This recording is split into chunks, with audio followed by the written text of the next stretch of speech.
প্ৰাক্তন মুখ্যমন্ত্ৰী তৰুণ গগৈদেৱৰ দেহাৱসান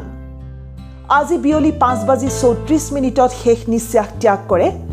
প্ৰাক্তন মুখ্যমন্ত্ৰী তৰুণ গগৈয়ে গুৱাহাটী মেডিকেল কলেজ হাস্পতালত শেষ নিশ্বাস ত্যাগ অসমৰ জ্যেষ্ঠ ৰাজনীতিবিদগৰাকীৰ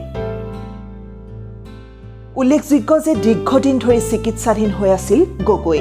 চিকিৎসকে চেষ্টা চলাইছিল গগৈক সুস্থ কৰি তোলাৰ বাবে কিন্তু শেষ মুহূৰ্তত বিফল হ'ল চিকিৎসক অসমৰ ৰাজনীতিৰ এটা যুগৰ অৱসান 84 বছৰ বয়সত সকলোকে কন্দুৱাই গুচি গ'ল তৰুণ গগৈ গুৱাহাটী মেডিকেল কলেজ হাস্পতালত অসংখ্য গুণমুগ্ধই ভিৰ কৰিছে প্ৰাক্তন মুখ্যমন্ত্ৰীগৰাকীৰ মৃত্যুৰ খবৰ বিয়পি পৰাৰ লগে লগে একেৰাহে তিনিবাৰকৈ অসমৰ মুখ্যমন্ত্ৰী হোৱা তৰুণ গগৈৰ মৃত্যুত এতিয়া শোকৰ ছাঁ পৰিছে সমগ্ৰ ৰাজ্যত নিউজ ডেস্ক ৰিপোৰ্ট হৰাইজন